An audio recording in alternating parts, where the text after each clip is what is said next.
বাস্তবতা তাদের মানতে হবে, আর যদি না মানে কিছু করার নাই। মূল্যস্ফীতি, নির্বাচন এবং যুদ্ধের বছর 2024। দেশে দেশে নির্বাচন, রাজনৈতিক পট পরিবর্তন আর যুদ্ধের মধ্য দিয়ে পার হয়েছে 2024। বাকি আর মাত্র কয়েকটা দিন।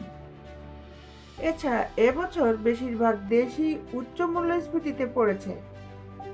তবুও নাগরিকরা তাদের রাজনৈতিক হিস্সা আদায় পিছপা হননি। এ খবর দিয়ে বার্তা সংস্থা রয়টার্স বলছে, বিগত কয়েক বছরে ডিম থেকে জ্বালানি পর্যন্ত প্রায় সবকিছুর দামই যেন আকাশ ছুঁয়েছে, যাতে ক্ষুব্ধ হয়েছেন নাগরিকরা। তাদের বিক্ষুব্ধ মনোভাবে ক্ষমতা হারিয়েছেন অনেক রাজনৈতিক দল। মূল্যস্ফীতি ভোটের রাজনীতিতে কিভাবে প্রভাব ফেলেছে তা যুক্তরাষ্ট্রের দিকে তাকালেই টের পাওয়া যায়, যেখানে এই উচ্চ মূল্যস্ফীতির মধ্যে নবনির্বাচিত ডোনাল্ড ট্রাম্প 2020 সালের নির্বাচনে পরাজিত হয়েছিলেন। সেক্ষেত্রে চিত্র এবার পুরো ভিন্ন।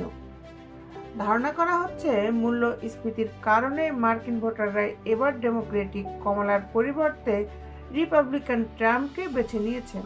শুধু যুক্তরাষ্ট্রই নয়, ব্রিটেন, পর্তুগাল এবং পানামাতেও ক্ষমতার পরিবর্তন হয়েছে।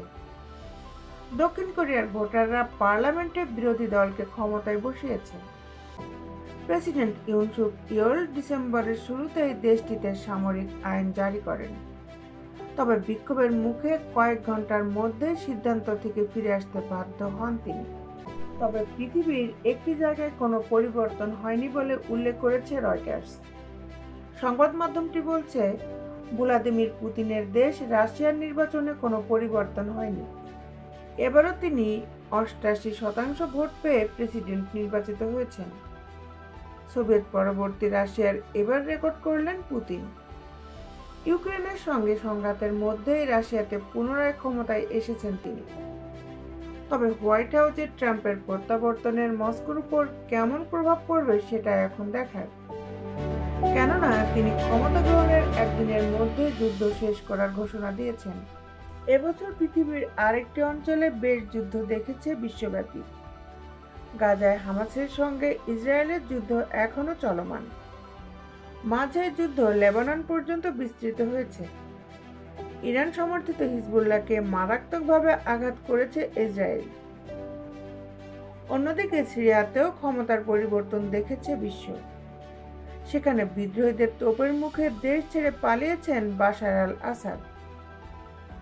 ক্রমাগত যুদ্ধ আর প্রযুক্তির নতুন নতুন সংস্করণে এবছর চ্যালেঞ্জের মুখোমুখি হয়েছে ব্যবসায়িক প্রতিষ্ঠানগুলো, কেননা তাদের ক্রমাগতভাবে কৃত্রিম বুদ্ধিমত্তার সঙ্গে খাপ খাইয়ে নেয়ার প্রতিযোগিতায় লিপ্ত হতে হচ্ছে। এছাড়া প্রতিষ্ঠানগুলোতে বিনিয়োগের ঘাটতিও বেড়েছে। অনেক ক্ষেত্রেই তারা বিনিয়োগকারীদের হারাচ্ছেন, কেননা বিনিয়োগকারীরা প্রযুক্তি খাতের নয়া সংস্করণের দিকে বেশি ঝুঁকে পড়ছে।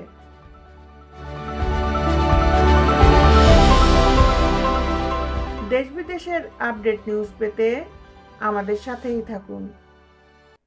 Justice television, Dhaka.